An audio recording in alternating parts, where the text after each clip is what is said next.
ध्यानीमनी नसताना एखादी आवडीची गोष्ट आपल्याला मिळते आणि त्या गोष्टीचा आनंद की नाही वेगळाच असतो.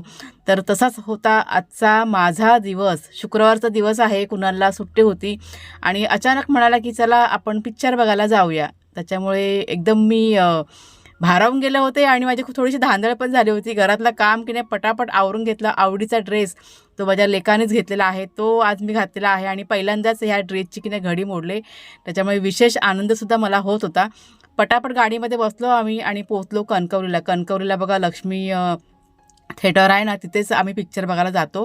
कुणालच्या बाबांचा आवडीचा पिक्चर म्हणजे आता नवीनच रजनीकांतचा पिक्चर बघा आलेला आहे. त्यांना बघण्याची खूप इच्छा होती. त्याच्यामुळे लेकाने हे सगळं प्लॅनिंग केलेलं आहे. तिकीट काढली. पाऊससुद्धा बाहेर पडत होता म्हणजे कमी होता पाऊस आणि गेलो थिएटरमध्ये. पिक्चर बघितला. जवळजवळ 3 म्हणजे 2.5-3 तास कसे निघून गेले काही माहितीच पडलं नाही. म्हणजे गेले काही वर्ष लॉकडाऊनच्या नंतर ही गोष्ट ना आमच्या हातातून निसटून गेली होती. पिक्चर बघायला की नाही मला खूप आवडतं आणि आज अचानकपणे आपला लेक आपल्याला घेऊन जातो ह्या गोष्टीचा आनंद की नाही वेगळाच होता.